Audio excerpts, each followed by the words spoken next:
Donc, bienvenue à notre deuxième moitié du chapitre 4 sur les expressions régulières. Donc, on va se faire un petit rappel sur c'est quoi les expressions régulières de base, à quoi ça sert, puis c'est quoi l'outil qui nous permet de les utiliser.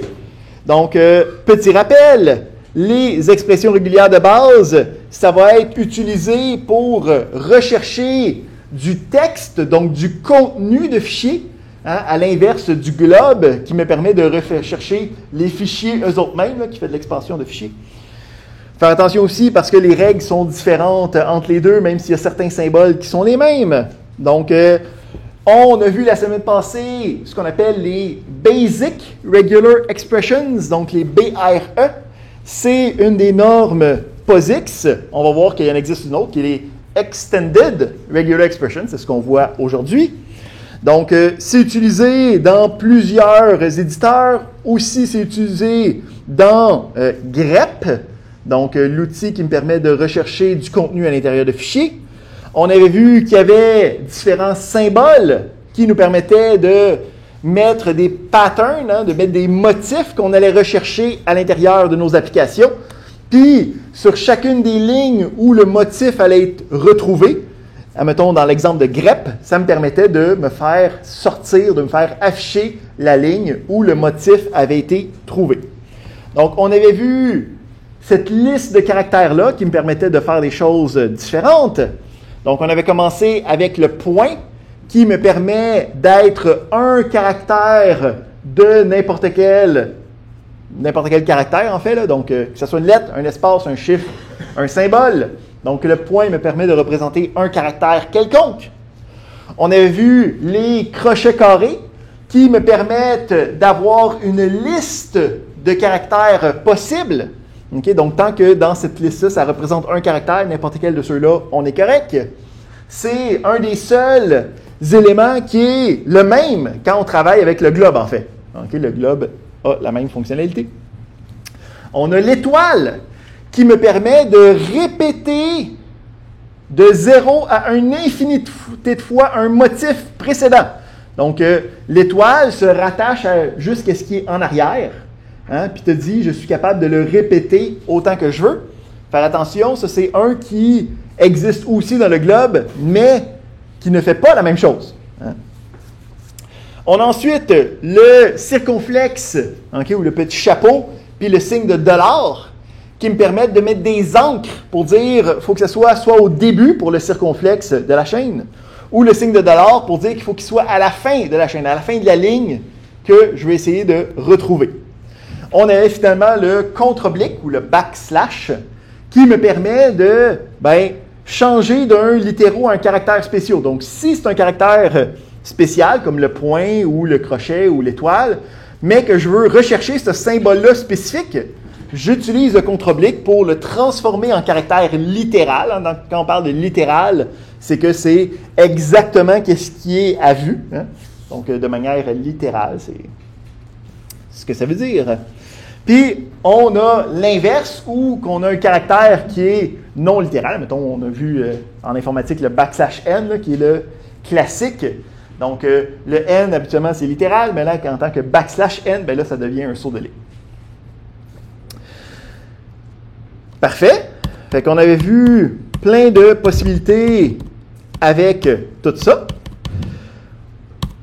Là, ce qu'on regarde aujourd'hui, ça va être les expressions étendues, astérix et plus. Okay? Donc, on va même aller plus loin, voir où on est rendu de manière moderne les expressions régulières, puis qu'est-ce qu'on peut faire de plus avec. Donc, on a les Basic Regular Expressions, puis on a les Extended Regular Expressions. Donc, il faut faire attention parce que c'est pas exactement la même syntaxe. En fait, le principe, c'est qu'on a plus de caractères spéciaux dans le Extended. Donc, ça fait du sens, là. Si c'est Extended, c'est qu'on a plus de fonctionnalités. Ça veut dire qu'il y a des caractères qui n'étaient pas spéciaux, qui deviennent spéciaux. Donc, tu ne peux pas utiliser n'importe quelle expression régulière normale dans une expression étendue parce que ça se peut qu'un des nouveaux caractères spéciaux soit là puis que ça fuck qu'est-ce que tu es en train de faire, qu'est-ce que tu es en train d'utiliser. Donc, on a plus d'opérations possibles. On va voir que ça nous donne beaucoup plus de flexibilité, beaucoup plus d'options derrière. Fait que là, la question, c'est comment est-ce que je fais pour utiliser la version de regex étendue? Donc, dans les outils que nous, on va utiliser dans la ligne de commande, on va avoir une option spécifique qui va être l'option E majuscule pour Extended, qui va me permettre d'aller activer ce module-là d'expression étendue. On va voir que dans plusieurs outils, c'est la version par défaut. Puis on va même voir que c'est une version encore plus étendue qui est la version par défaut dans la majorité des outils. Mais je parle à moi du futur. Là. Donc, si on a des expressions qui existent dans l'équivalent extended, ben, on peut s'assurer que ça fonctionne en utilisant les versions échappées. Hein. Donc, tu sais, si tu utilises un des nouveaux symboles, là, comme ici, on va avoir les parenthèses qui vont être un nouveau symbole. Ben, si je veux avoir la version normale, hein, je échappe chacun des nouveaux symboles pour que ça nous donne la version précédente. OK? Fait qu'on va aller regarder chacun des nouveaux features, puis comment est-ce que ces nouveaux features-là nous permettent de faire des choses intéressantes. Fait que la première chose, ça va être des sous-expressions, OK? Ou des regroupements. Donc, on va utiliser les parenthèses, donc un nouveau symbole. Les parenthèses vont faire partie des Extended Regular Expressions. Puis, ça me permet de prendre une série dans un motif, puis d'être capable d'appliquer un multiplicateur, okay, comme l'étoile. Mais à la place d'être sur la lettre précédente, hein, ça va être sur la sous-expression, sur tout le sous-motif au complet. Donc, on a un exemple ici.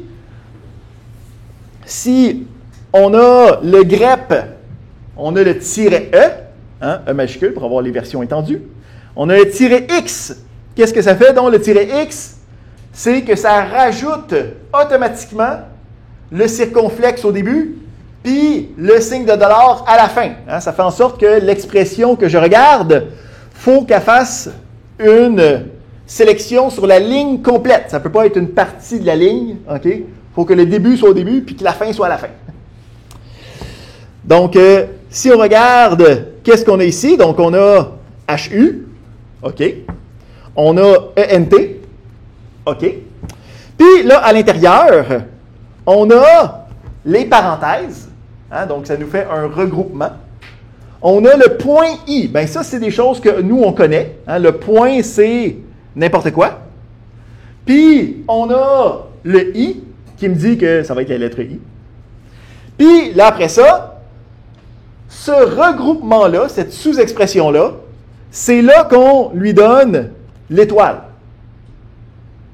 Fait que le principe, c'est, si je regarde, puis je lis ça, j'ai un début de la chaîne qui va être le début de la ligne, parce qu'on avait l'option X. Il faut que ça commence avec la lettre HU. Après ça, il faut que j'aille n'importe quel caractère suivi d'un I.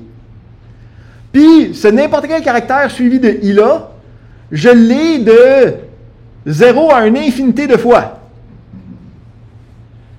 Puis après ça, j'ai ENT. Fait que si je regarde la version de base, donc là ici, vous pouvez le rouler sur le dictionnaire francophone si vous voulez. On a un exemple où c'est qu'on a le HU, on a le ENT, puis on n'a pas aucune fois ce motif-là. Ça va bien?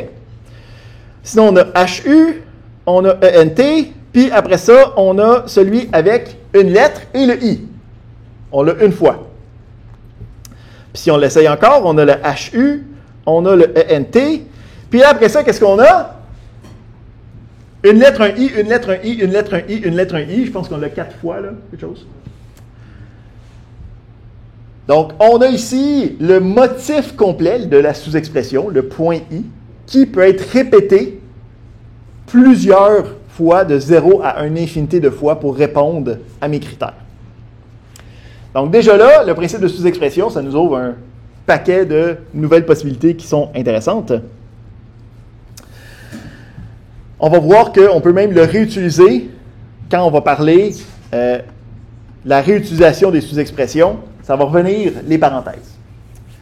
Fait que, on a le premier qui est la parenthèse. Le deuxième, c'est le point d'interrogation. Fait que ça, c'en est un doublement chiant, parce que dans le globe, le point d'interrogation voulait dire quelque chose. Dans les expressions régulières de base, le point d'interrogation ne veut rien dire. C'est un caractère littéral. Puis là, dans les expressions étendues, là, il veut redire quelque chose, mais c'est quelque chose qui est différent du globe, encore une fois. Because fuck you, that's why. Il n'y a pas de bonne raison, là. Fait qu'il faut juste les compartimentaliser, OK? Puis pas être perdu avec ça. Donc, le principe du point d'interrogation, donc on avait l'étoile qui était de 0 à une infinité. Bien, le point d'interrogation, dans les expressions régulières étendues, c'est une version diminuée de ça. Fait qu'on peut avoir 0 ou une fois le motif quand on a un point d'interrogation. Ça devient un motif qu'on dit optionnel. Donc, le but du point d'interrogation, c'est de dire, il peut être là, il peut être pas là, c'est pas grave. Mais juste une fois, on ne peut pas le répéter. Fait que si on a l'exemple, encore une fois ici, hein, on a le XE, qu'est-ce que ça veut dire le XE? On a le X qui m'indique qu'au début, on a mis le circonflexe, à la fin, on a mis le signe de dollar pour dire qu'il faut que ce soit la ligne au complet qui soit matchée. Le E majuscule, hein, puis c'est en majuscule le E, là, c'est pour les Extended Regular Expressions. C'est ça qui me permet d'avoir un point d'interrogation. Fait que là, ici, j'ai le P, point d'interrogation. Fait qu'il peut avoir un P, il peut pas en avoir, pas grave. Ensuite, il peut avoir un R, il peut pas en avoir, pas grave. Puis après ça, il faut que ça finisse par IS. Fait que si je lis cette expression régulière étendue là, ça dit, je peux avoir un P ou pas en avoir, je peux avoir un R ou pas en avoir, puis j'ai IS. Fait que on peut voir ici que j'ai pi, hein, parce qu'il y a un P, il n'y a pas de R, ça marche. J'ai pris, j'ai un P et un R, ça marche. J'ai ri, j'ai un R, puis j'ai S, puis là, ça n'existe pas dans les mots francophones, là, mais il y aurait aussi IS qui serait disponible là. Juste IS serait aussi sélectionné par cette expression régulière étendue-là. Ouais. Le IS à la fin, c'est nécessairement à cause des X. Exactement. Donc, à cause du X, on dit que le IS doit être à la fin de la chaîne. Sinon, ça serait n'importe quel élément qui aurait un P possiblement, suivi d'un R possiblement, avec IS à l'intérieur. Ça donnerait sûrement pas mal plus de sélection. Alright. Fait que, si on travaille avec ça, on peut avoir des sous-expressions dans des sous-expressions, dans le même principe qu'on peut avoir des fonctions dans des fonctions dans des fonctions. Hein? Donc, c'est le même principe avec les sous-expressions. Donc, je peux commencer par le T, avoir RAV facultativement, hein, parce que avec les sous-expressions, on peut avoir soit l'étoile, bien là, on a un deuxième qui est une sélection de nombre de motifs, qui est le point d'interrogation. Fait que c'est RAV ensemble, soit qui est là, soit qui n'est pas là. Après ça, j'ai AIL. Puis après ça, j'ai possiblement quelque chose qui commence possiblement par ER, puis qui finirait par ion. Là, ici, on a la commande qui me permet, ici, quand on a le backslash comme ça, c'est pour dire que la commande n'est pas terminée là, puis il va la prendre sur la prochaine ligne. Là. C'est parce que ça ne fit pas dans notre diapo. Fait que, on a ici le T. Est-ce qu'il y a RAV? Non. Fait qu'il y a AIIL. Oui, il est là. Après ça, j'ai peut-être ER, puis peut-être IONS. Fait qu'il y a le ER, IONS. Mais là, il faut faire attention, hein. Quand je dis peut-être ER, c'est le peut-être ER, mais s'il y a le ER, il faut qu'il y ait le IONS pour que ça fonctionne. Hein? Donc, avec l'englobage que ça a en ce moment. Donc, on a ce premier motif optionnel-là, mais qui est englobé dans ce motif optionnel-là. Hein? Fait que, ici, si on regarde ça ici, là, puis on essaie de penser à tous les mots possibles qui pourraient être sélectionnés par ce motif-là, bien, là, je peux voir que toutes les lettres après MA, hein, il y a le N facultatif, le G facultatif, le E facultatif, le R, bien, optionnel en fait, le I optionnel, le E optionnel, puis le Z optionnel. Fait que je peux avoir, premièrement, MA. Hein. Puis après ça, je peux avoir MAG. MAN. Hein, optionnel. Puis là, je peux avoir MANG. Puis là, je peux avoir MANGE. Puis là, je peux enlever les options de l'autre. Fait que je pourrais dire, ben, je veux pas, mettons, celui-là. J'ai juste MAG. OK, donc, on a un paquet d'options. L'ordre doit être respecté, par contre. Hein? Donc, ici, on voit qu'on a quand même une limitation, là, puis on va voir que cette limitation-là, on va juste s'en débarrasser à la fin, là, qui est l'ordre des apparitions des caractères, okay, doit être respecté. Pourquoi est-ce qu'on a cet ordre-là là, qui est important? Bien, c'est purement pour des raisons algorithmiques. Okay? Parce que sinon, de faire ça, ça prendrait pas mal plus de capacité okay, qu'on avait en 1978 quand on a inventé ce programme-là. Okay? All right. Donc, on avait dit que on a des répétitions de 0 à l'infini avec l'étoile. On a de 0 à 1 avec le point d'interrogation. Bien, on en a un autre qui est le plus. Donc, le plus va me permettre d'avoir au moins une occurrence, mais ça se peut qu'il y en ait plus. Hein, donc, on joue beaucoup avec le nombre de répétitions. L'étoile, c'est de 0 à 1 infinité. Le point d'interrogation, c'est de 0 à 1. Le plus, nouveau symbole des expressions régulières étendues, c'est pour dire qu'on a de 1 ou plus répétitions. Fait que, si on regarde ici, j'ai la sous-expression cher, C-H-E-R. C'est entre parenthèses, donc ça devient un élément qu'il faut que je retrouve. J'ai le plus, donc il faut que je l'aille au moins une fois, mais je peux l'avoir plusieurs fois de suite. Puis après ça, j'ai AS, encore une fois avec le plus, donc il faut que j'aille AS au moins une fois, mais je pourrais l'avoir plusieurs fois.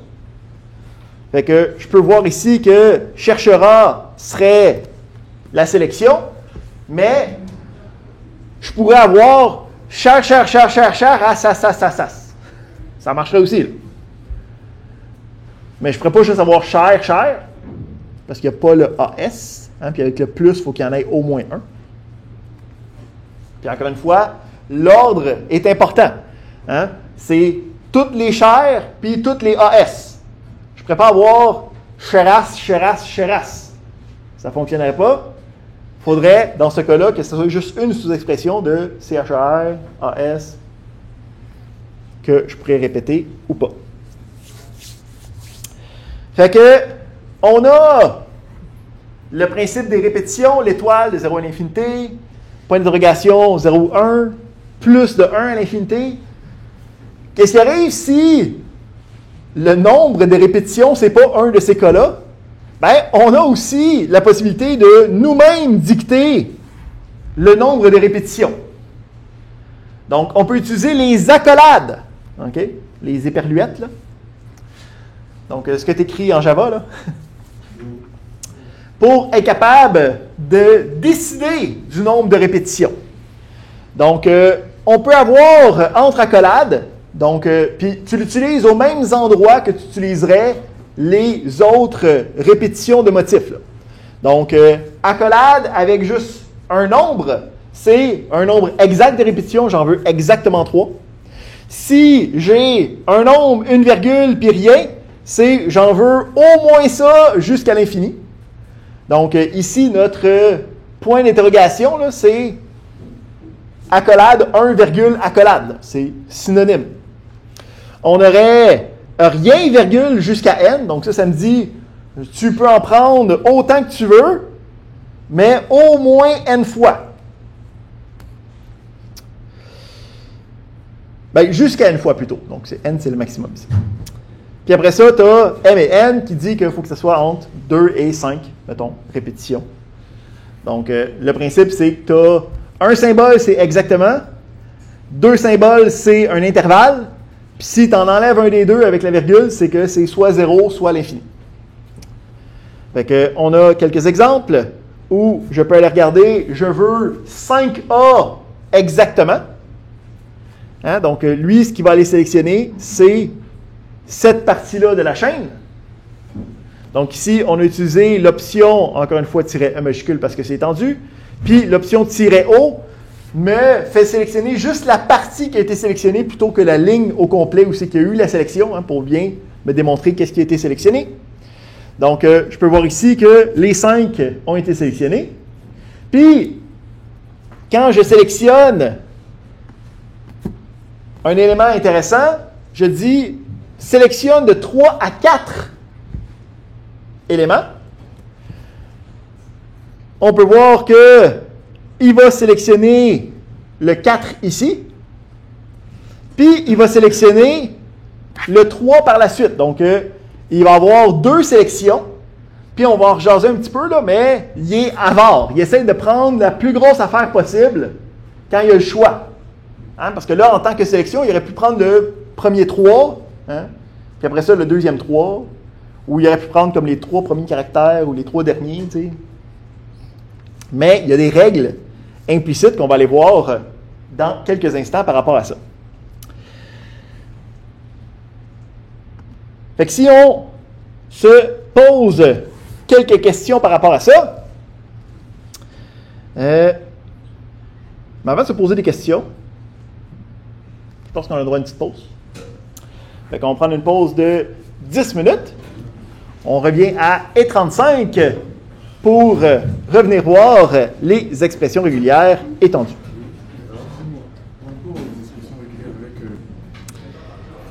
Excellent. Donc, on était en train de regarder les expressions régulières étendues dans lesquelles on avait les nouveaux motifs, les nouveaux caractères pour les différentes répétitions. Donc, le point d'interrogation pour 0 à 1, les accolades pour être capable d'en avoir autant qu'on voulait, le plus pour être capable d'avoir un nombre très précis. Puis, on va avoir aussi les sous-expressions avec les parenthèses qui me permettent d'avoir des regroupements qui vont pouvoir avoir des motifs appliqués dessus. Donc, on peut se demander des questions un peu loufoques pour voir si les expressions régulières sont capables de résoudre ces problématiques-là. Donc, on pourrait se demander ici, dans les mots en français, donc dans le user, share, dict, French, quels sont les mots qui ont un i, une lettre sur 2. Fait qu'une lettre, un i, une lettre, un i, une lettre, un i. Puis qu'il y en a au moins 3 à l'intérieur. Donc, ça se peut qu'il y en ait plus que 3, mais il faut qu'il y en ait au moins 3. Fait que si on regarde, qu'est-ce qu'on pourrait penser avec ça? Bien, le principe, c'est je veux au moins avoir un i, une lettre sur 2. Puis, à partir de là, il faut que je le répète. Mais là, il faut faire attention parce que la question est un peu ambiguë.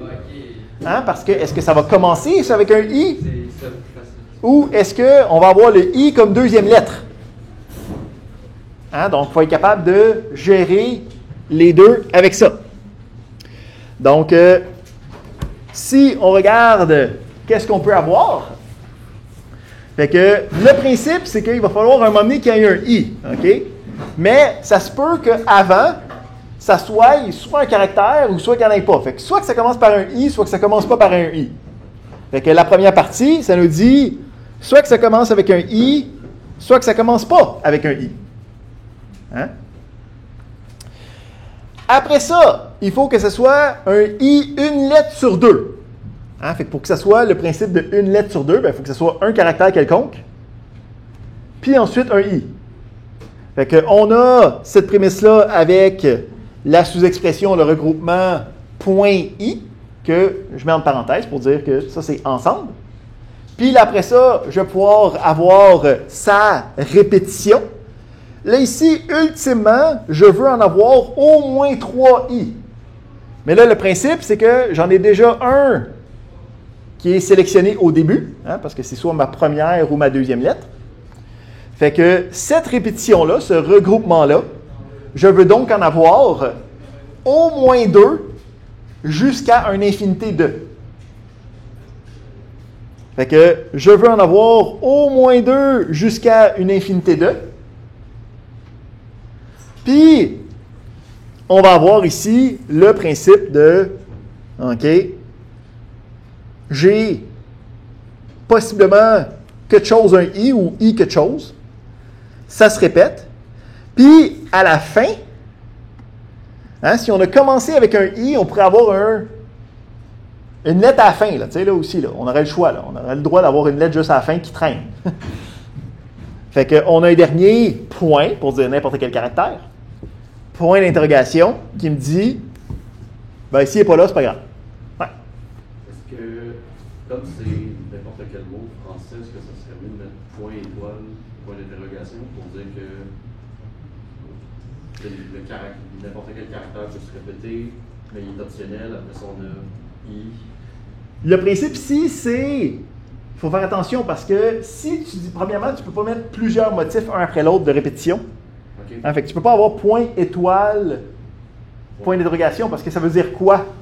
Il faudrait que tu ailles le point étoile entre parenthèses, mais le point étoile, il est déjà de 0 à l'infinité. Puis là, de mettre point étoile, habituellement, il faut faire très attention à ce symbole-là spécifique, parce que ça vient de te sélectionner pas mal n'importe quoi, là. Hein? Donc ça veut dire que tu peux commencer le mot n'importe comment, hein, parce que l'étoile, c'est de 0 à l'infinité, puis là, tu as mis un point. Fait que ça peut être n'importe quelle lettre. Puis, à un moment donné, il va falloir que tu aies des I, pas I, I, pas I, I, pas I. Mais c'est pas ça qu'on demande. Là, on demande que toutes les lettres, ça soit une lettre sur deux, il faut que ce soit un I. Là. Hein?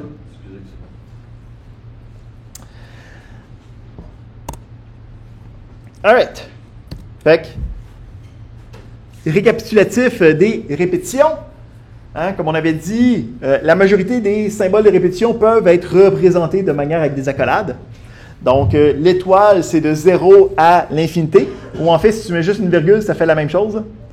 On a le point d'interrogation qui est de 0 à 1. Le plus qui est de 1 à l'infini. Le M qui est exactement le nombre de fois. Le MN qui est dans un intervalle borné. Le M tout seul, pas de N, c'est de ce nombre-là à l'infini. Puis, de rien à N, c'est de aucune fois à N fois.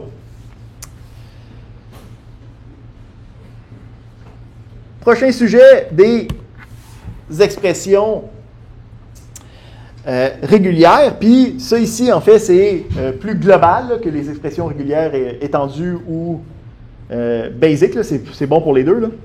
C'est le principe d'avarice. Okay? Donc, l'algorithme est un algorithme qu'on dit avare. Okay? En anglais, c'est greedy. Donc, le principe, c'est qu'il va essayer de construire puis de sélectionner la plus grande chaîne possible qu'il est capable de faire. Hein? Parce que si j'ai point étoile, ben, si j'ai une chaîne de 5 caractères, là, je pourrais avoir une sélection sur le premier et le deuxième, du premier au troisième, du premier au cinquième, de 1 à... Je pourrais sélectionner n'importe quel de ces motifs-là, ça répondrait à ce que je demande, hein, qui est une série de 0 à une infinité de caractères. Fait que le principe, c'est que dans l'ambiguïté, l'algorithme va être avare, va être greedy, va essayer de prendre la plus grande sélection possible qu'il est capable de faire. Okay, c'est ça son comportement de base. Fait que, exemple, j'ai le fichier COBAL, là, qui est Cobalourdobobardumbadodos. Je pense pas que c'est un mot véridique ici, là, c'est purement académique comme chaîne de caractères. Mais, si j'essaye de regarder avec le grep, en sélectionnant l'option O, hein, qui va me donner seulement la partie qui a sélectionné. Hein, donc, la partie qui n'aurait pas sélectionné, ce ne serait pas sur la sortie standard. Je sélectionne quoi? Quelque chose qui commence par B, qui a autant de caractères que je veux, et qui finit par D, sur cet élément-là. Ben lui, ce qu'il va faire, c'est qu'il va trouver la plus grande chose qu'il peut. Hein, parce qu'il y a plein de choses qu'il pourrait faire, là. De B à D, là, il pourrait juste prendre le bad qui est dans le milieu, hein, ça serait une sélection. Mais lui, ce qu'il va prendre, c'est qu'il va prendre le premier B, qui est quelque part. Ici, oui, effectivement. Puis, il va aller prendre le dernier D. Puis, il va aller te sélectionner toute cette partie-là ici. Pourquoi? Parce qu'il est avare, il est greedy. Oui. Ça, c'est pas une expression étendue, non? Non, ce ne l'est pas. Donc, comme j'ai dit, le principe d'avarice, là, c'est un principe qui est pour les expressions régulières, point. OK? Ce n'est pas spécial pour les expressions étendues. C'est juste que c'est une limitation qui va arriver. Fait que c'est pour ça qu'on en parle. On est dans les petites affaires fancy. Là. Okay? Donc, les expressions étendues, là, c'est fait. Dans le sens qu'on a vu qu'est-ce qui était bon. On va voir qu'il y a une petite couple d'affaires de plus, là, mais là, on va aller voir comme la limitation du principe des algorithmes qui sont greedy. Fait que si on veut être capable de travailler avec ça, là, je veux le même principe, mais pas avare. Hein? Donc, je veux quelque chose qui commence par B, qui finit par D, mais je veux la plus petite de la gang possible. Comment est-ce que je serais capable de faire ça? Ici, en utilisant les outils qu'on a déjà, on est capable de tromper l'algorithme pour ne pas nous donner les versions avares. OK? Donc, le principe, c'est que je ne veux pas avoir plusieurs D. Je veux m'arrêter au premier D. OK? Ça, c'est comme la note que vous voulez avoir à la fin du cours. C'est D pour diplôme. Je blague. On a donc la possibilité de prendre, avec les crochets carrés, hein, une liste de caractères que je veux avoir. Puis là, ici, j'utilise le chapeau. Hein, le chapeau dans les expressions régulières à l'intérieur de crochets carrés, qu'est-ce que ça implique? Ça implique que c'est la négation de ces lettres-là. Hein, faire attention à ne pas confondre avec le chapeau qui est au début tout seul de l'expression régulière, qui indique qu'il faut que ce soit le début de la chaîne. On n'a pas assez de caractères spéciaux. C'est ça qui est évident, là. Okay? Il y en a qui font du double duty.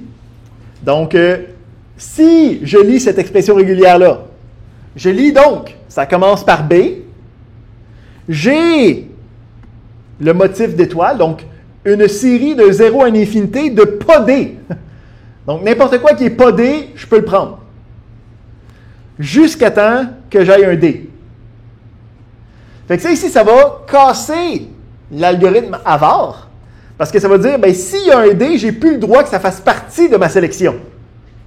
Fait qu'il est obligé de cruncher ça, puis de prendre les sélections qui vont commencer par un B, vont finir par un D, mais qui n'aura pas de D à l'intérieur.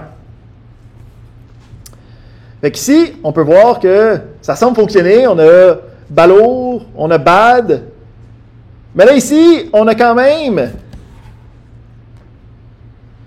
C'est pas parfait. Hein? Donc là, ici, on a B-O-B-A-R-D. Là, ici, dépendamment de ce que tu voulais, est-ce que tu voulais vraiment la plus petite? C'est pas exactement ça. Hein? Donc, il aurait fallu peut-être avoir un pas D, pas B non plus. Hein, ça aurait été aussi fonctionnel. Mais là, en ce moment, c'est un exemple simple. Vous savez qu'on a juste 2 lettres. Quand on va commencer à avoir des exemples, vous savez que tu as des parties de mots que tu ne veux pas en plein milieu puis que tu ne vas pas répéter, on va voir que juste les expressions régulières étendues, ça ne sera pas suffisant. On va avoir d'autres outils qui vont nous permettre de faire plus ça. Autre exemple. On demande seulement les chaînes qui commencent par BA, OK, puis qui finissent par un UD ou qui finissent par ARD. Fait qu'il faut que ça commence par BA, il faut que ça finisse par UD, il faut que ça finisse par ARD, mais il ne faut pas que ça soit avare, donc il ne faut pas que ça s'étende puis que ça prenne plein d'options. Donc ici, c'est le même principe, mais encore une fois, là, on commence à voir qu'on a comme des limitations, là, OK? Parce que là, il faut que j'aille des regroupements, parce que c'est un ou l'autre, OK? On n'est comme pas capable de faire ça avec qu'est-ce qu'on a en ce moment. Donc, voici quelques essais là, qu'on pourrait penser. Donc, j'ai le BA, OK? Puis là, je dis, je vois ici que dans le UD puis le ARD, les deux, ils ont un D. Fait que là, je me dis, OK, c'est correct. Je vais dire que j'ai pas de D. Puis tant que j'ai pas de D, je peux continuer à aller chercher. Puis là, j'ai soit un U, soit un R suivi d'un D.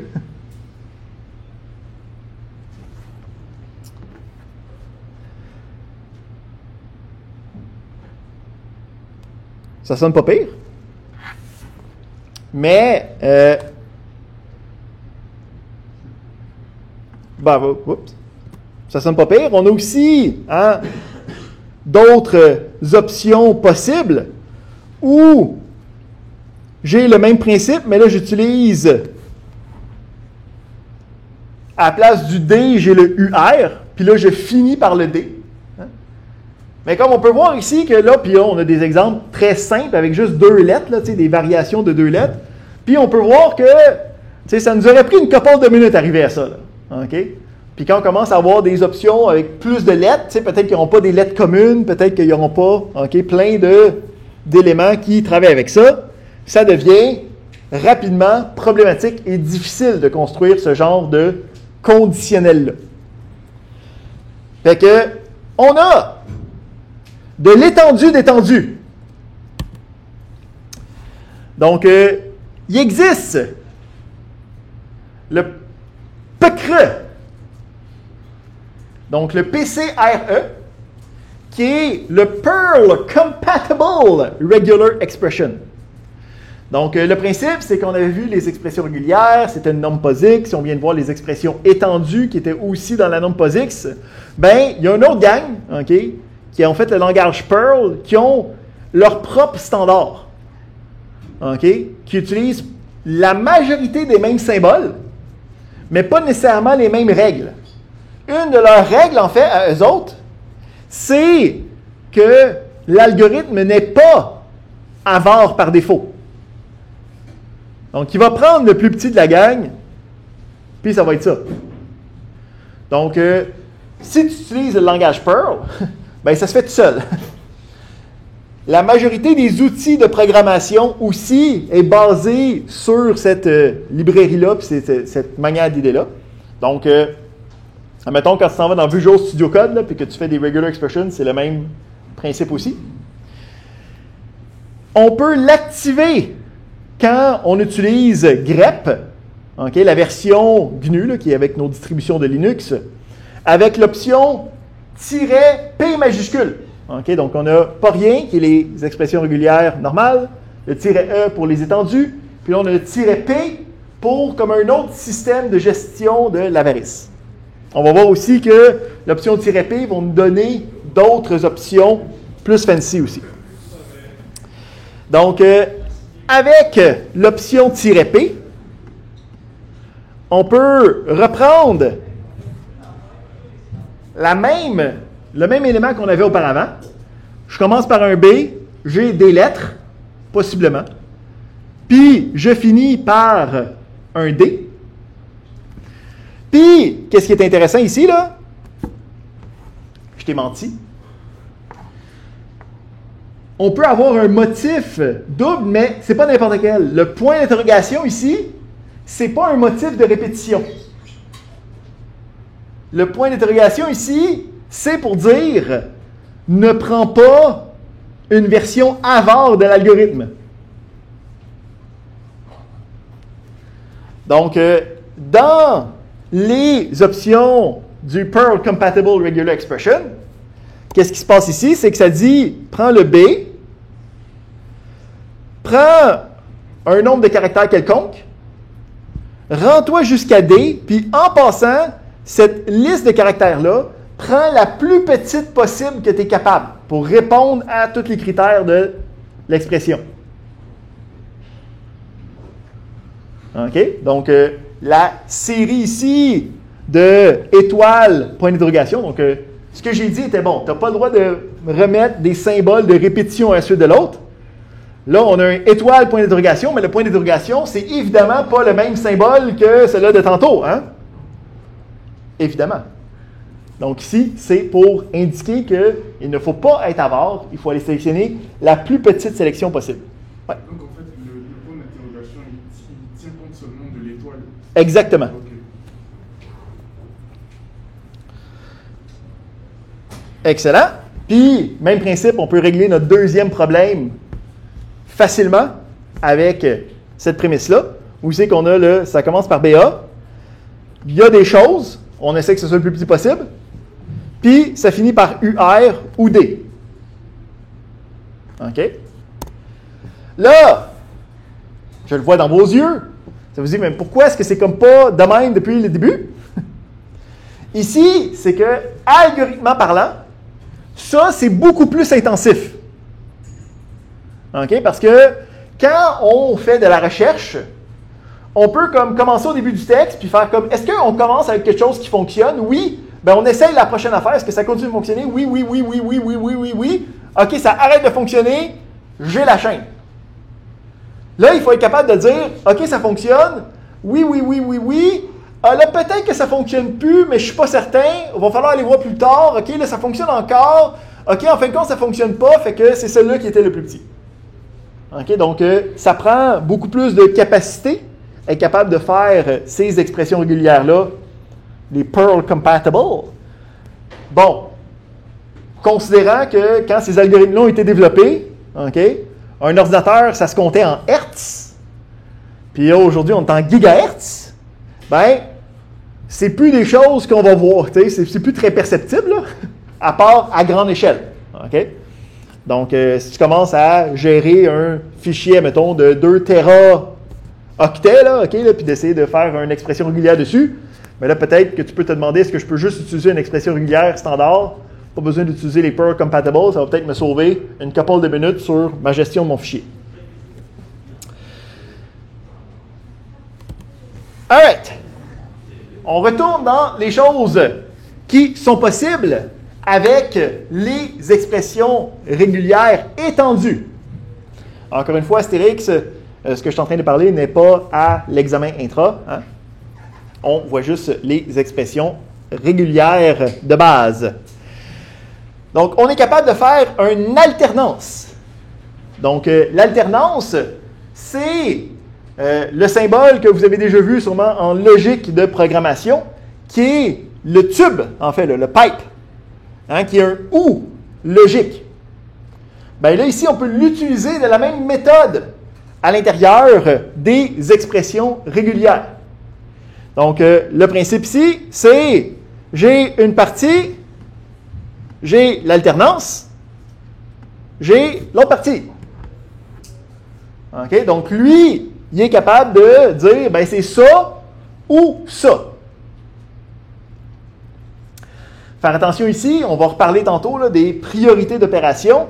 Contrairement à la majorité des choses dans les expressions régulières, l'alternance, OK, se fait après pas mal d'autres affaires.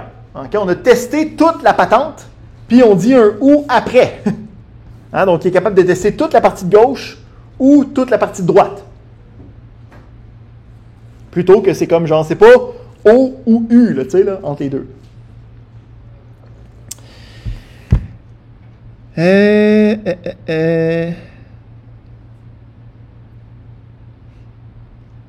pas pire ça pour l'alternance de base. On peut l'utiliser à l'intérieur de sous-expressions. Hein? Donc ici, c'est dans les expressions étendues. On peut dire, donc je commence par un E. Après ça, j'ai soit coup ou pli. Hein, donc dans la sous-expression, j'ai l'alternance. Puis après ça, j'ai S ou E. Puis, il faut que ça finisse ma chaîne des caractères. Fait que j'ai ecus, eque, eplis ou éplié. Hein, c'est comme, puisqu'on a 2 alternances, ça nous fait 4 variations possibles. Là. Puis à partir de là, n'importe quel mot qui répond à ces critères-là est sélectionné. Donc, les alternances me permettent de prendre une bunch de lettres ensemble, puis dire c'est soit celle-là, les deux fonctionnent. Il y a le principe de priorité qui vient avec. Il faut faire attention. Donc, l'alternance, je vous ai dit, ça vient à la fin. Donc, ici, on décidait de mettre des parenthèses pour mieux comprendre qu'est-ce qui se passe. Ça serait une parenthèse avant l'alternance, puis une parenthèse après l'alternance.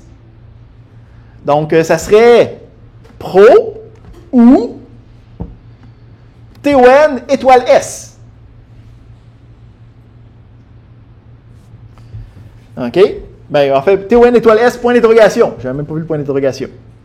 Fait qu'on peut voir ici, faire attention, l'alternance, OK, a la dernière priorité de tous. Donc, tout ce qui est écrit, il faut que ça vienne après. Là. Si tu veux que ça se fasse partie de quelque chose, mets-les dans une sous-expression. Comme dans n'importe quelle mathématique, dans le doute, fais juste mettre plus de parenthèses. Hein? Tu ne peux jamais te tromper avec trop de parenthèses. On est correct avec ça. All right. Fait que là, on commence à tomber dans les vrais problèmes. Fait que là, on dit, OK, on peut commencer à tester comme n'importe quoi, n'importe où, n'importe comment, n'importe quelle forme. Bien, là, on peut se demander, j'aimerais ça avoir les mots qui contiennent chacune des voyelles au moins une fois. Hein? Puis ici, on dit A, E, I, O, U. Y, c'est la voyelle bâtarde, on n'en considère pas. Donc, si j'écris ça ici, là, c'est quoi la problématique de ça par rapport à ma question?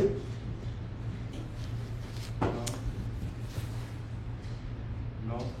Hein? Non. L'ordre des choses doit être respecté dans ce que j'ai écrit.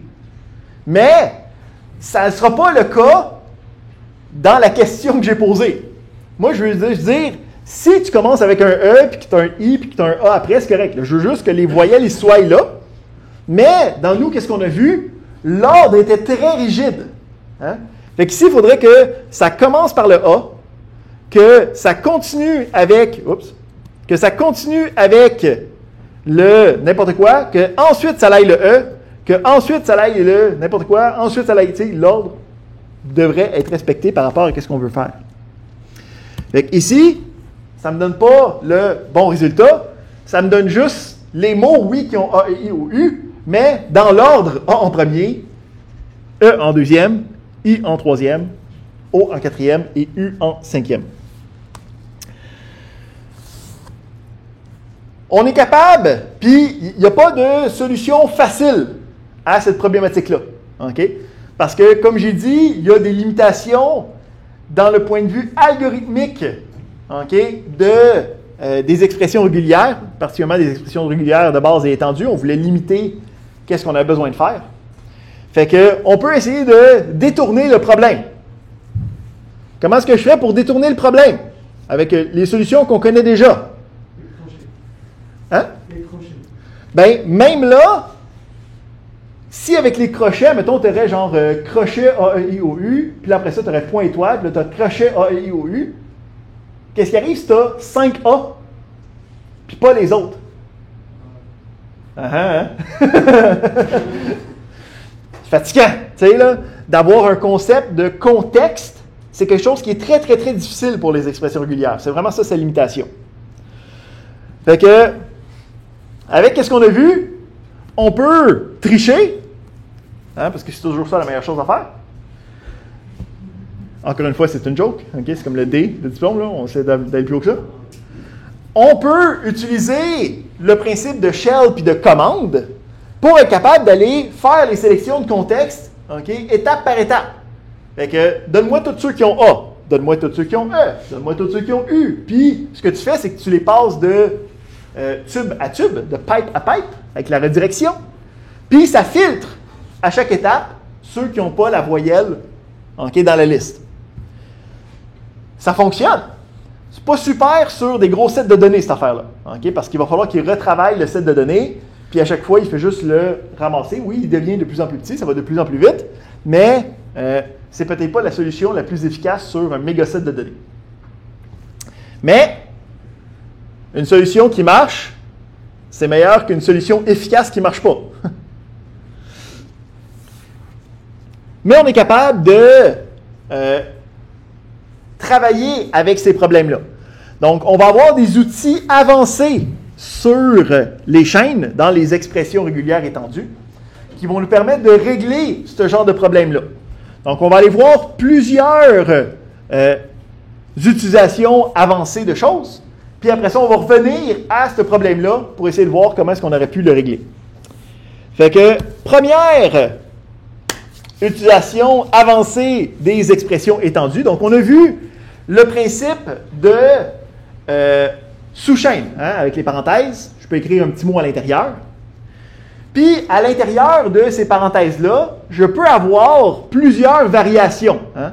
Tu sais, je peux avoir des points, puis me dire c'est n'importe quel caractère. Je peux avoir des crochets carrés qui me disent c'est n'importe quelle lettre. Je peux avoir des étoiles qui me disent que c'est un certain nombre de répétitions. Puis, si je veux utiliser ce contexte-là de qu'est-ce qui a été sélectionné le premier coup pour le réutiliser puis que ça soit la même chose après. Hein, pour dire que, mettons que j'ai BA, puis après ça, j'aurai un crochet carré S ou Z. Fait que là, ça peut être BAS ou BAZ. Je vais mettre ça en parenthèse. Puis là, je vais dire, ce qui a été sélectionné ici, BAS ou BAZ, je voudrais le réutiliser plus tard.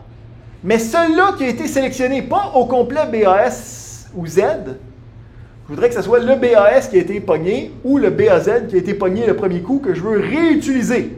Quand je veux réutiliser la même chaîne d'une sélection, j'ai la capture de sous-chaîne qui est disponible. Fait que le principe, c'est qu'à chaque fois que j'utilise des parenthèses, derrière, il numérote ces parenthèses-là. Okay? Il numérote les regroupements, en fait. Puis, ce que ça nous permet de faire, c'est de réutiliser ces regroupements-là en utilisant le backslash, le contre-oblique, puis le numéro du groupement. On se donne un exemple. Donc, ici, j'ai un premier regroupement. Là, ici, c'est très flou. Là. J'ai point, point, point, point. Fait que c'est 4 caractères de suite. Hein?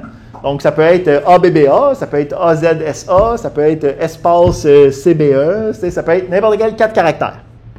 Mais, c'est un regroupement. Hein? C'est une sous-chaîne. Puis, c'est la seule, donc ça va être la première.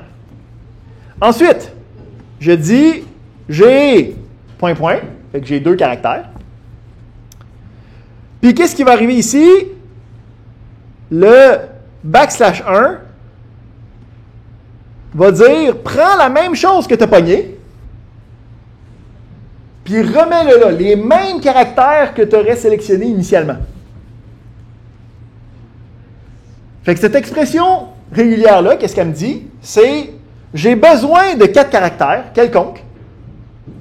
J'ai ensuite 2 caractères quelconques. Mais après ça, j'ai les mêmes 4 caractères que j'ai pognés au début. Fait qu'en gros, cette expression régulière-là étendue, qu'est-ce qu'elle me dit? Elle me dit, j'ai 4 caractères, 2 caractères, puis j'ai les mêmes 4 caractères qui reviennent après. Là, en plus, j'ai utilisé l'option X. Fait que ça fait en sorte qu'il faut que ce soit un mot qui est obligatoirement de 4 plus 4 plus 2 de 10 lettres. Hein, parce que le X me fait en sorte qu'il faut que ça commence au début puis que ça finisse à la fin de la ligne. Fait que si je regarde ici, les résultats, j'ai les 4 caractères qui sont au début et à la fin. Puis j'ai 2 caractères entre les deux qui sont, on s'en fout c'est quoi.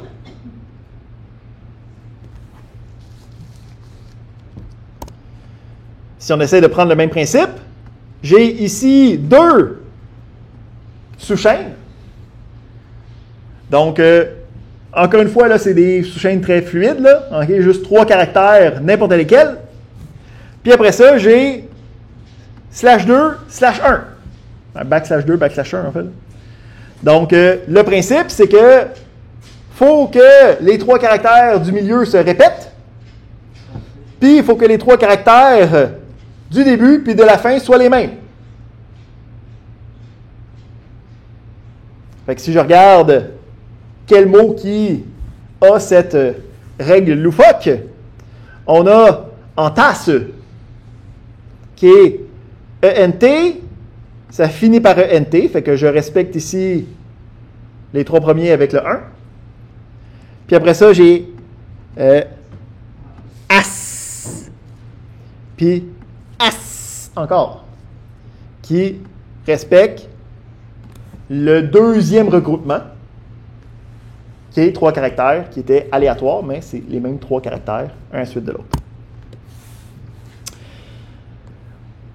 Faire attention, il y a une chose à faire attention dans la numérotation des regroupements, parce que des sous-expressions, on est capable d'en avoir imbriquées l'une dans l'autre.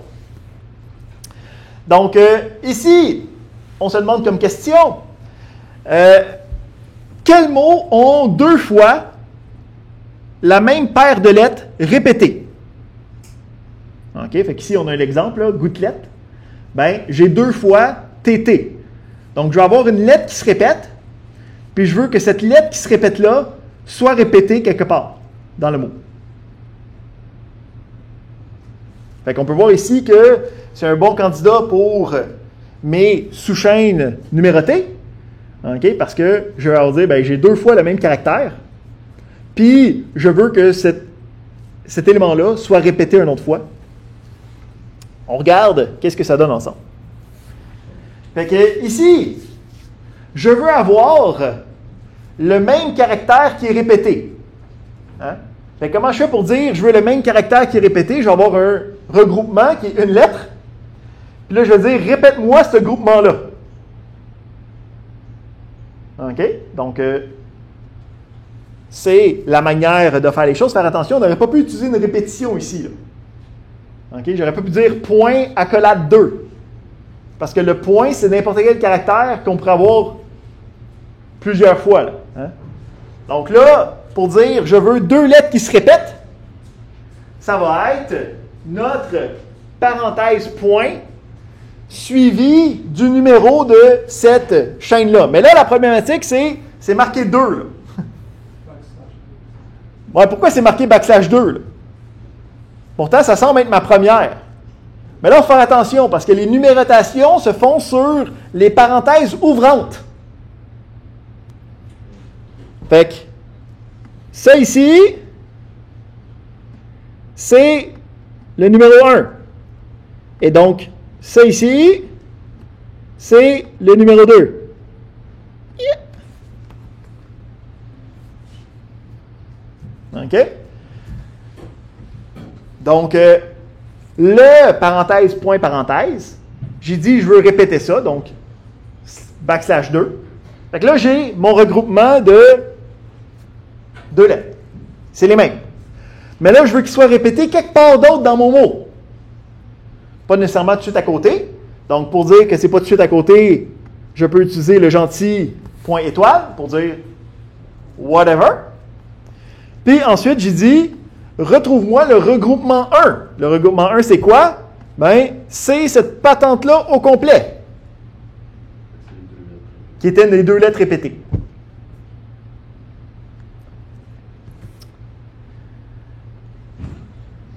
Facile? Non, c'est pas facile. Ouais.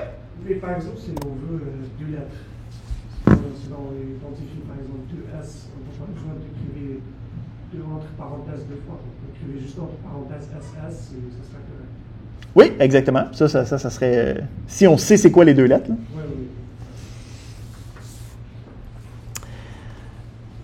Fait que, si on veut se compliquer la vie, en disant, je veux la même question, mais je ne veux pas prendre les double S puis les double N, parce que c'est trop facile. Hein? C'est les double S, qu'il y en a deux fois dans un mot, il y en a partout. Les double N, qu'il y en a deux fois dans un mot, il y en a partout. OK? Fait que, comment est-ce que je fais pour éviter d'avoir les S et les N? Ben, là, ça va être à la sélection des deux lettres initiales. Hein? Là, on avait dit, prends n'importe quelle lettre, puis reprends celle-là. Fait que ça va être sur le point ici là, qu'on va travailler. Là. On va dire, on ne veut pas de S, on ne veut pas de N. Hein? Fait que comment est-ce qu'on fait pour dire, on ne veut pas de S, on ne veut pas de N? Ben, on a nos crochets carrés, qui me permettent de dire une suite de caractères. On a le chapeau à l'intérieur des crochets carrés, qui est différent du chapeau au début de la chaîne des caractères. Hein? Le chapeau au début de la chaîne des caractères, c'est pour dire que c'est le début de la ligne. Le chapeau à l'intérieur des crochets carrés, c'est pour dire que c'est l'inverse de qu'est-ce que je vais écrire. Je mets que je ne veux pas de S, que je ne veux pas de N, puis le restant reste pareil.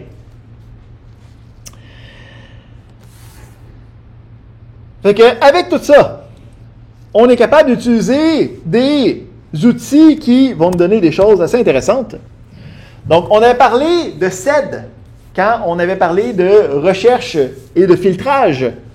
Donc, SED, okay, qui est le Stream Editor, me permet de lire un fichier puis de faire des manipulations à même la lecture du fichier. Okay? Donc, ça prend le stream de caractères puis ça va rajouter des choses ou modifier des choses comme j'ai besoin. Fait que, qu'est-ce qui est intéressant? C'est qu'à l'intérieur de SED, je peux utiliser les expressions régulières. Donc, petit rappel de SED, on avait vu que ça travaillait sur un fichier, okay? Ça travaillait avec des commandes. La commande habituelle, c'était la commande S, okay, pour substitution, qui me permettait de dire S, un forward slash, deuxième forward slash, ici, j'ai mon expression régulière. J'écris très mal avec une souris. Regular expression. OK? Donc, ce qui est sélectionné, puis après ça, dans le deuxième, j'ai la substitution. OK? Fait que si je lis ça, OK, puis on voit ici, on commence à voir la problématique réelle des expressions régulières, là, que c'est juste illisible. On le décortique. On commence avec, j'ai ma commande S, OK? J'ai un slash qui me dit, voici l'expression régulière que je vais vouloir sélectionner. Qu'est-ce que je sélectionne? Je sélectionne chapeau. Donc, qu'est-ce que ça veut dire, ça? Ça commence le début de la ligne. Ensuite, j'ai un premier sous-groupe qui va être un point. Donc, la première lettre de la ligne. Deuxième sous-groupe, la deuxième lettre ou caractère de la ligne. Ça pourrait être un espace, pas grave. Donc, j'ai la première et deuxième lettre de la ligne. Qu'est-ce que je fais avec? Je prends le deuxième groupe, mais là, il est au début. Puis après ça, je mets le premier groupe, qui est en deuxième. Et qu'est-ce que ça va faire, cette substitution-là? Ça va aller sur chacune des lignes. Ça va sélectionner les deux premières lettres. Puis ça va les flip. La première va aller à la deuxième place, puis la deuxième va aller à la première place. Tout ça dans une commande extrêmement conviviale. Pouvez-vous répéter ce que fait le S? Oui. Donc, le premier S, ça ici, ça n'a pas rapport avec les expressions régulières. ça a rapport avec SED. OK? Donc, SED a une liste de commandes que tu peux faire. S étant la substitution. OK? Donc, ici, qu'est-ce qui est important? C'est de comprendre que cette première partie-là ici, OK? Le fait qu'on a un / ici et ici, ça a tout rapport avec SED. OK? Ça n'a pas rapport avec les expressions régulières. Les expressions régulières viennent dans la commande que je donne à SED. OK? Qui est, qu'est-ce que moi je veux sélectionner? Petite clarification. Oui. L'accent circonflexe, il tient compte seulement de la première parenthèse ou des deux? L'accent circonflexe tient compte de l'expression régulière au complet pour dire il faut que ça commence la ligne là. OK? C'est un encre pour dire il faut que la ligne commence là. C'est pour ça que je suis capable de dire que ça va être le premier caractère de la ligne. Parce que ça, c'est le début de la ligne. C'est un indicateur de début de ligne. Est-ce que ça répond à ta question? Oui, c'est bon. Excellent. Oui. Mais la réponse à Boolean, c'est pas A et B qui est répété après. Ben ici, oui, ici, pour, aussi, ici, on vient. Juste pour rappeler, c'était quoi qu'on avait, là? On avait fruits, là, hein? Qui était banane, mangue et pomme. Ben ici, ça change le B, puis le A, ça l'inverse de place. Oui, normalement, à Boolean, ça ne correspond pas à la commande. On a dit dans le chapeau, ça veut dire que le A et le B, ça doit inverser. Ça doit donner A, B, B, A. Ouais, mais le fichier original, c'est banane. Attends, y a-tu. Ah, moi, j'ai marqué babane, là, OK? Là. Attends, on va le faire ici, là. C'est parce que je pense que si tu marques banane, ça fonctionne, là. Moi, je marque babane, là, mais. Chapeau, point.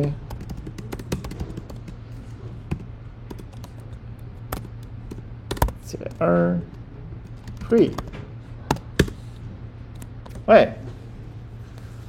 Fait que si on le fait ici avec notre fruit, là, qui était babane, on peut voir que les deux premières lettres sont switchées de chaque ligne.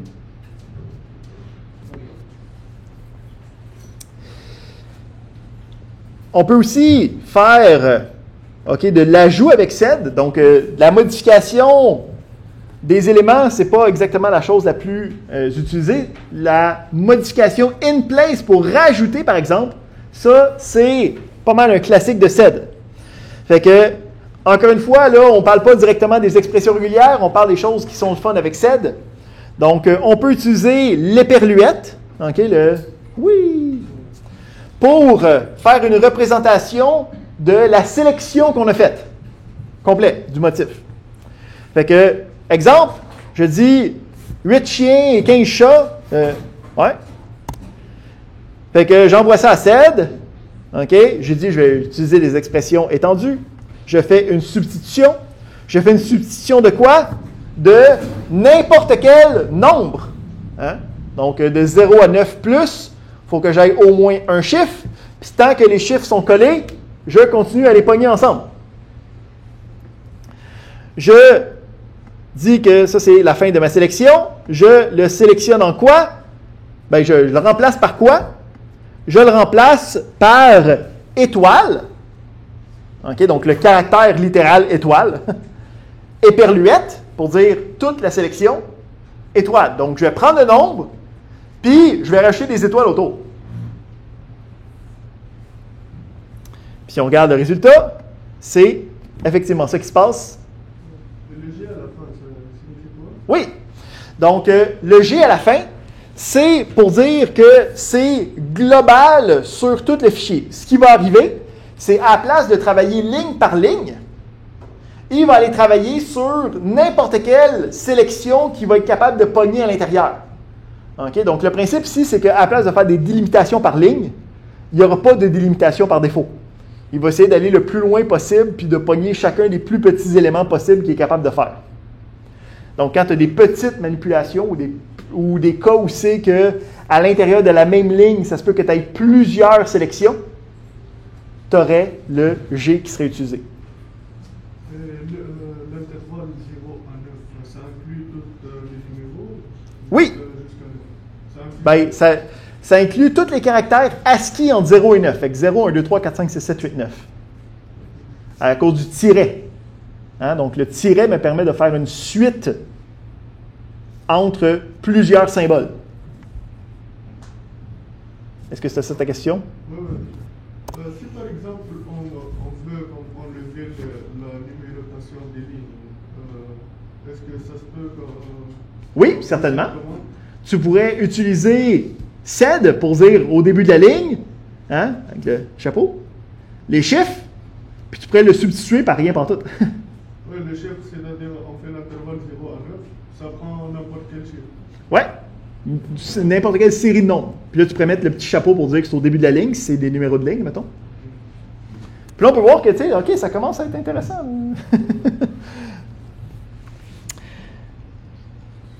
Alright! On se donne encore quelques petits challenges.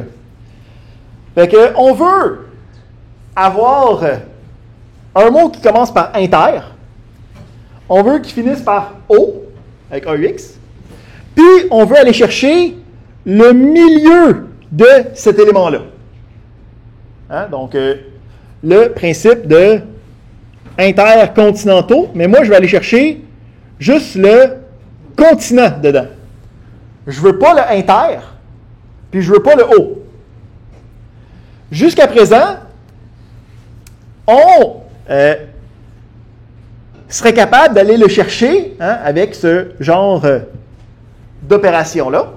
Donc, encore une fois, avec le SED, on est capable de prendre juste les parties qu'on veut avec la numérotation des groupements. Donc, dans la partie expression régulière, si on serait capable de faire ça, on sait qu'il y a le chapeau, à la fin, ça veut dire que ça va être la ligne au complet. On commence avec inter, on finit par O. Puis là, on a n'importe quoi entre les deux, mais qu'est-ce que je fais? C'est que je le mets dans une sous-chaîne, dans son propre groupement.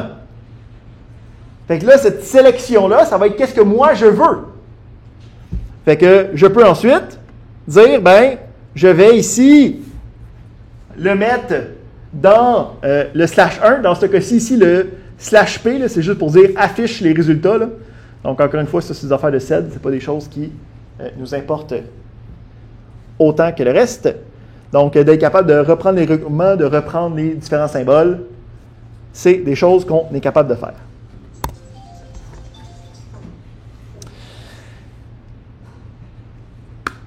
Dernière grosse chose qu'on va regarder aujourd'hui, ça va être le principe de contexte. Donc, jusqu'à présent, on part, puis là, on commence avec quelque chose, puis on pogne toute la patente, puis on dit, OK, c'est ça qui est comme notre sélection. Mais, si j'ai besoin de faire ce qu'on appelle du look ahead ou du look behind, fait que d'être capable de dire, je veux qu'il y ait eu ça à l'avant, ou je veux qu'il y ait eu ça après ma sélection, mais que ça ne fasse pas partie de ma sélection.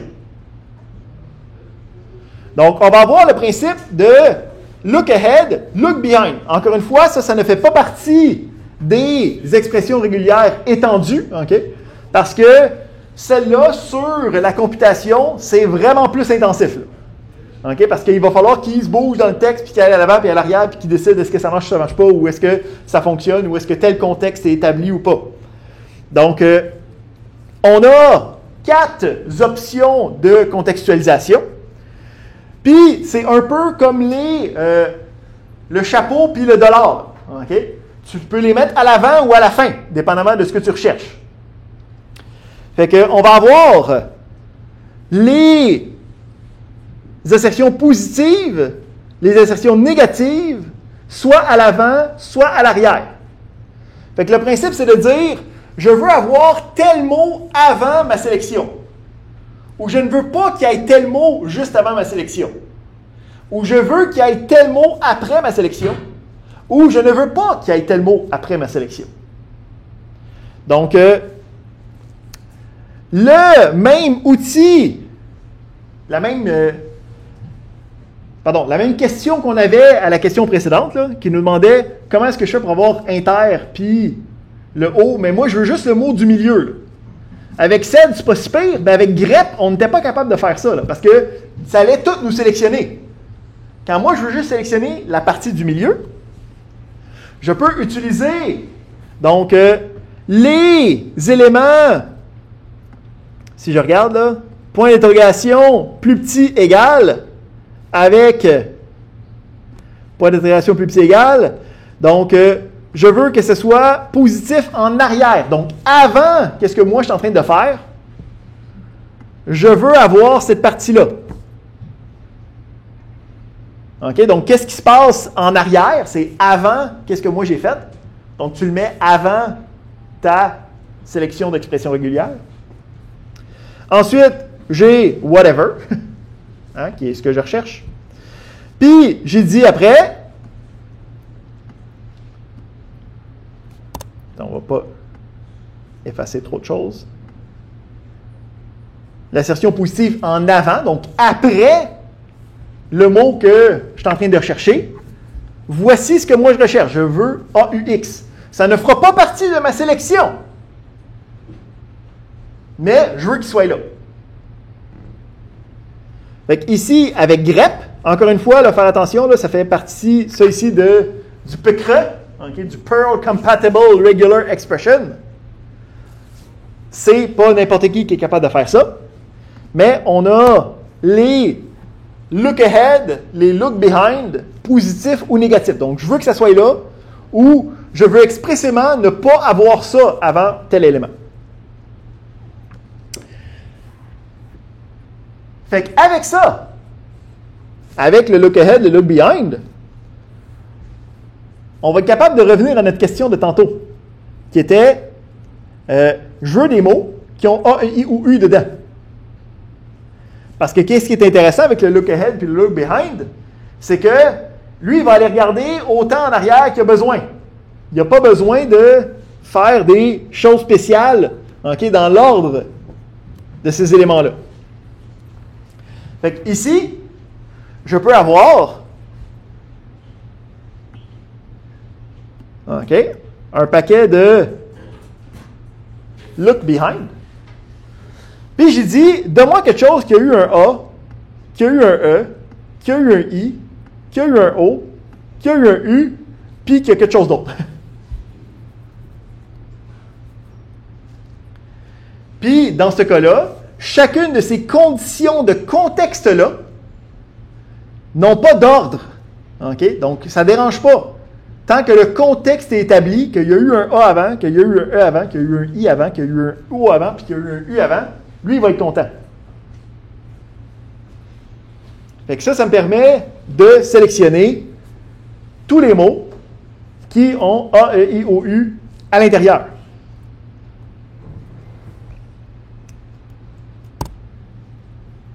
Merveilleux.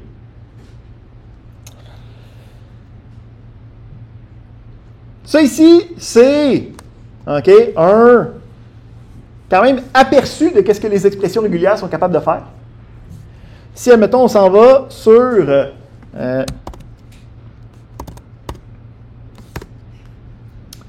des sites qui me permettent de tester les expressions régulières, comme genre Regex 101, il y en a d'autres que vous allez utiliser en lab. Donc, on peut voir, premièrement, que la norme, par défaut, c'est le Perl Compatible Regular Expression. Puis, si on regarde ici, dans les références, je veux l'avoir plus grosse en fait. Give me more. On a toutes les options que nous on a vues dans tous les détails. Tu peux cliquer dessus, ça va te dire de quoi ça a l'air. Puis, on peut voir ici que, bon, on a des tokens générales, on a les encres qu'on a vues. On peut voir qu'il y en a d'autres qui s'en vont à l'intérieur. On peut avoir aussi des éléments qui sont nommés. On a les classes de caractères qu'on avait vues rapidement, là, avec les codes ASCII, les digits, et ainsi de suite. On a des flags aussi qui arrivent à la fin, là, qu'on a vu le G de tantôt. Là. Ça va avec ces éléments-là.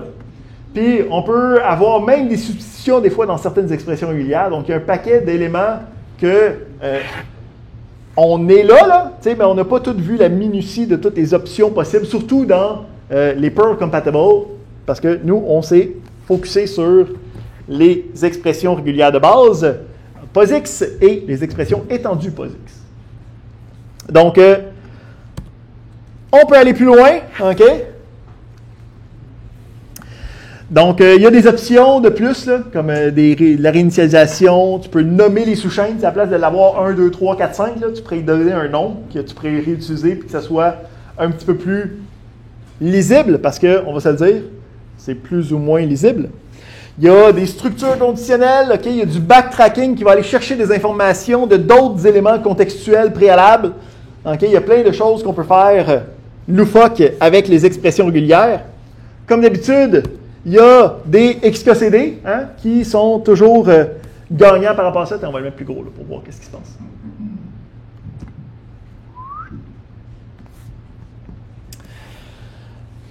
Fait qu'il nous dit, un des éléments qu'il faut faire attention avec les expressions régulières, c'est tu sens que tu vas toujours, ça peut toujours être utile. C'est un nouveau skill, c'est une nouvelle manière d'interpréter les choses. Il y a beaucoup d'opérations qui seraient faites manuellement, qui peuvent être trivialisées avec les expressions régulières. Donc ici, on a l'exemple, à chaque fois que je fais quelque chose de nouveau, il faut que je me dise, il y a une situation quelque part à un moment donné qui va me demander exactement ce skill-là pour être capable de sauver la journée. OK? Fait qu'ici, il y a lui qui arrive sur une corde pour taper des expressions régulières. Ça c'est... Mais, il y a des limitations aux expressions régulières. OK? On pourrait penser que ça règle tout, mais ce n'est pas le cas. Il y a des cas particuliers où c'est que ça ne marche pas pantoute, particulièrement pour des structures récursives d'éléments. Donc, du HTML avec les balises, qu'il y a des balises, qu'il y a des balises, qu'il y a des balises. Okay? Le principe de récursion, il n'est pas capable de dealer avec ça. Okay? Fait que si tu as besoin de parcourir une structure de données, donc une liste de tableaux, de listes, d'objets, de tableaux, de listes, il n'est pas capable du tout de passer à travers de ça et de trouver des éléments qui sont pertinents. Même principe, il n'est pas capable non plus de comprendre, admettons, de l'arithmétique. Donc, d'être capable de détecter qu'il y a une, admettons, opération arithmétique avec autant de parenthèses que tu veux, puis d'opérations à l'intérieur, il n'est pas capable de dealer facilement avec ça. Il y a aussi le principe que c'est illisible du regex, là. OK, là? À même sa syntaxe, là. Donc, c'est très fastidieux de lire du regex puis de bien interpréter le regex. Okay? C'est une réalité totale. Donc, on se donne ici l'exemple. Là. Théoriquement, on a tout vu qu'est-ce qui est écrit là. Fait qu'on peut se demander, qu'est-ce que ça fait, ce regex-là? Puis là, il faut que tu t'assoies, là, puis tu es comme, OK, là. Calm down, les choses vont bien aller. Je regarde au début, il y a un chapeau. OK, chapeau, ça veut dire que c'est le début de la ligne. Je vois à la fin, il y a le signe de $, ça veut dire que c'est la fin de la ligne. OK. J'ai un backslash. Ben là, le backslash, sans rien, ça veut dire que la prochaine chose va être importante ou la prochaine chose ne va pas être importante. Fait que là, la prochaine chose, c'est une parenthèse. Ben là, habituellement, la parenthèse, c'est important avec les expressions étendues. Donc, ça veut dire que là, c'est pas important. Ça veut dire que ma chaîne va commencer avec une parenthèse. Fait que là, tu vois, ça fait 1 minute qu'on parle, puis on a traité le premier caractère qui est une parenthèse. Ça va bien. Puis, là, on dit point d'interrogation. Fait que là, on vient de dire, OK, ça veut dire que c'était une parenthèse, mais ça se peut qu'elle ne soit pas là. C'est correct. C'est pas là.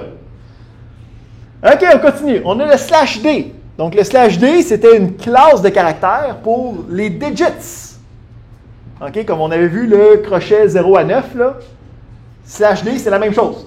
OK, c'est juste version plus petite. Fait qu'il y a un chiffre, mais là, après ça, il y a accolade 3. Bon, accolade, ça veut dire un nombre de répétitions. 3, ça veut dire qu'il y en a exactement 3. Donc, j'ai exactement 3 chiffres. OK. Un autre slash, ça veut dire que l'autre affaire, c'est peut-être important ou peut-être ce n'est pas. Parenthèse, ben c'est important, donc ça devient plus important. Donc, ça veut dire qu'il va y avoir une parenthèse. Fait que là, j'ai possiblement une parenthèse. J'ai 3 chiffres. Puis, j'ai une parenthèse. Oh, il y a un autre point d'interrogation, possiblement. OK. Ensuite, J'ai les crochets carrés. OK, là, ça veut dire que c'est un ou l'autre. Hein, ou en tout cas, la suite à l'intérieur. Entre les crochets carrés, qu'est-ce que j'ai? J'ai un espace, hein, parce qu'il faut voir qu'il y a un espace, là. Ou un tiret. Ça veut dire que j'ai une parenthèse, possiblement. 3 chiffres, c'est certain. Une parenthèse, possiblement. Puis, un tiret ou un espace. À quoi ça ressemble, cette affaire-là? Là? Puis là, ici, si on regarde, effectivement, donc on a ensuite l'étoile, pour dire qu'on pourrait avoir plusieurs espaces ou plusieurs tirets. Là, cette expression régulière-là, pour un numéro de téléphone, c'est une expression de base. Ça ne va pas nécessairement avoir... Il y a des affaires loufoques qui pourraient matcher quand même. Hein? Mais tu peux avoir plusieurs espaces, tu pourrais avoir espace, tiret, espace, ou en tout cas, c'est écrit, il y a comme une étoile. 3 chiffres, un espace ou des tirets, ben, des espaces ou un tiret. 4 chiffres, c'est la fin. Donc, effectivement, ça, c'est pour représenter un numéro de téléphone. Faire attention, c'est pas un super bon regex. En fait, de faire un regex d'un numéro de téléphone, c'est stupidement compliqué d'en faire un bon. OK? Fait que, on peut ici regarder d'autres options là, de ce genre-là. Là. J'en ai passé un avec vous. T'sais, si on regarde ici, on peut voir, bon, ça commence la ligne, ça finit la ligne. J'ai un M. J'en ai de 0 jusqu'à 4. 0 jusqu'à 4. Là, après ça, j'ai CM, CD ou D, peut-être C de rien jusqu'à 3. De XC, XL et peut-être L avec juste un X de 0 jusqu'à 3. Ici, c'est pour faire une représentation des suites de numéros romains. Hein? Parce que le principe, c'est qu'eux autres, ils ont des valeurs qui vont dire qu'il y en a tant avant la prochaine dizaine. Fait qu'il y a juste une série possible d'options. Ensuite, le dernier. Okay, donc, on a le chapeau. Okay, on a le signe de $. Puis, là, après ça, on a A commercial, pourcentage, étoile, éperluette, plus dièse, ampersand, je me souviens plus du nom francophone. Je sais pas c'est quoi, mais il y a quelqu'un qui a juré là-dedans. Là. Mais ici, c'est que vous avez pensé que c'était une expression régulière normale. Là, OK? Ça dicte l'illisibilité de la chose dans sa nature propre. Ça n'a pas rapport, ce dernier-là. Fait que ici, un autre classique, il y a plusieurs XKCD sur les expressions régulières, tellement c'est important. Fait que il était comme, tu sais, j'avais un problème puis dans mon programme, puis j'ai commencé à utiliser les expressions régulières. Avant, j'avais 99 problèmes. Là, je suis rendu avec 100 problèmes. Donc, tu introduis les problèmes avec les expressions régulières. Mais ça peut en régler plusieurs aussi. Dernière chose. Les expressions régulières, c'est le fondement de la théorie des langages. Puis on parle ici de la théorie des langages dans le sens assez large, puis dans le sens informatique de la chose. Okay? Donc, les expressions régulières vont être utilisées pour créer les différents langages de programmation que vous utilisez dans la vie de tous les jours. Okay? Pour créer un langage de programmation, puis faire en sorte que ça fasse des programmes, il faut avoir une syntaxe. Okay? Il faut avoir une grammaire à ce programme-là, à ce langage de programmation-là. Hein? Quand tu écris un Java, tu ne peux pas écrire n'importe quoi. Il faut que tu commences avec ta classe principale. Hein? Fait que là, tu peux soit écrire public, ou protected, ou private. Hein? Puis là, après ça, tu as le nom de la classe. Hein? Puis là, après ça, tu as possiblement extend. Tu as possiblement implement. Puis là, après ça, tu as un accolade. Hein? On peut voir ici là, que ces éléments-là, on pourrait les représenter en tant qu'expression régulière. Donc, on a les mêmes principes okay, de concaténation, d'alternance, d'étoiles okay, qui reviennent dans la théorie des langages, où c'est qu'on va avoir une espèce d'alphabet possible, puis là, à partir de cet alphabet-là, on peut construire, okay, avec des versions plus de base, des expressions, là, des syntaxes, des grammaires. Fait que, on va utiliser ce qu'on appelle les automates là, pour dire, ben si c'est ça, quand j'ai le public, private ou protected, la prochaine chose que je peux avoir, c'est quoi? ben, je peux soit avoir le mot final, parce que peut-être que c'est une variable, ou sinon je peux avoir le nom d'une classe, ou sinon je peux avoir tel élément. Donc on a une série, ok, comme une espèce d'arbre de possibilités. Puis quand on lit un programme, quand nos programmes qui créent des programmes lisent nos programmes, hein, donc quand tu écris un programme en Java, le compilateur de Java va lire ton programme, ben lui, il faut qu'il soit capable de lire la chose et qu'il comprenne qu'est-ce que tu as écrit là. Comment est-ce que lui, il construit ça? Ben, c'est avec le fondement qu'on a vu aujourd'hui. OK? Il utilise ce qu'on appelle les automates finis qui créent, OK, un arbre de qu'est-ce qui s'est passé là. OK? J'ai ma classe, dans ma classe, j'ai une méthode, dans ma méthode, j'ai une boucle, dans ma boucle, j'ai une conditionnelle, dans ma conditionnelle, j'ai une assignation. L'assignation, le nom de la variable, c'est X, puis la valeur de l'assignation, c'est Y. Ou 14. Puis à partir de là, on est capable de prendre cette information-là, puis là, de construire un exécutable ou quelque chose comme ça. Si vous voulez en savoir plus, il y a des cours de ça, là. Des excellents cours. Je dis ça aussi parce que peut-être que c'est là-dedans que je fais ma recherche dans la création de langage, peut-être que ça me parle. Fait qu'il y a une couple de cours de compilation ou de création de langage informatique. Ici, le 600E, il est donné à peu près 2 ans. Là. La dernière fois, c'était l'hiver 2020. Il se donne là. Fait qu'il se donne sûrement en 2024. Puis, avec ça, il n'y a plus de diapo. Dommage. Donc, ça fait le tour de ce que je voulais voir avec vous aujourd'hui. On se revoit dimanche. Mais après ça, on ne se revoit pas avant 2 semaines.